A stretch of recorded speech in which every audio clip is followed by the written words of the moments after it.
Good day! Today I'm going to cook a vegetables. This is squash. I'm going to slice it. Squash with another vegetables. Split it into two. Wow! Very nice color. I love it. I love it. I love it.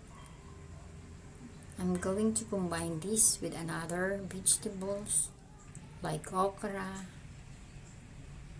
string beans, with pork chop, and this one for the saute, garlic, onions, and tomato.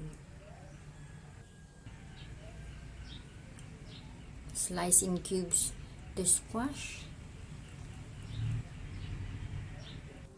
Slice the okra and slice the string beans.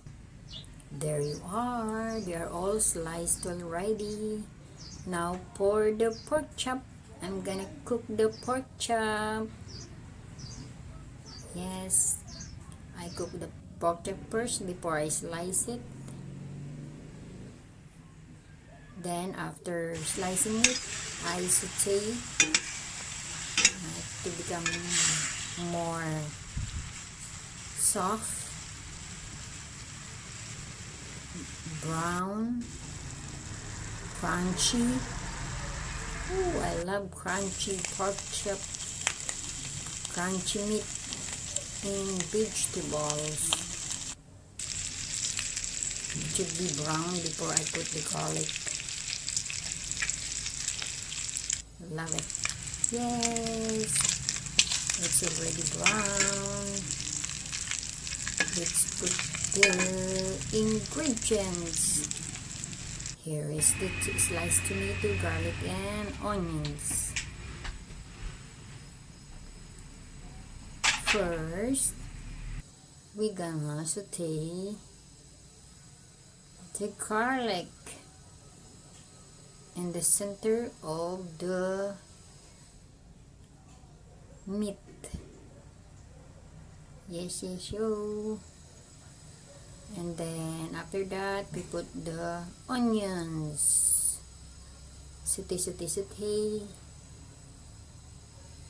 And then we add the tomato. Ooh, I love the smell. And then after that, we put the vegetable with squash first,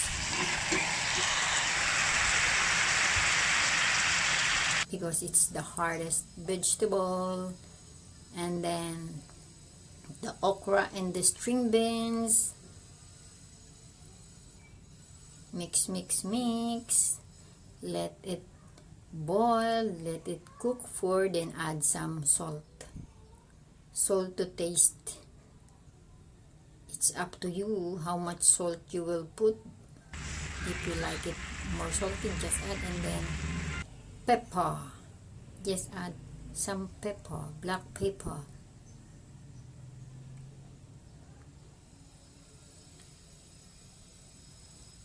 And then put 1 glass of water.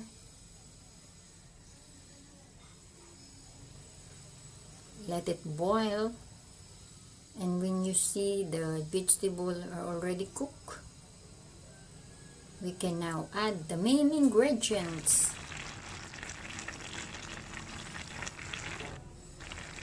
The healthiest of them all, the malunggay powder. Yes, this is it. Then after that, off the stove. Let it boil for a while, for 2 to 3 minutes, and then voila! It's ready. Thank you for watching, and please subscribe to my channel. Thank you. Please subscribe.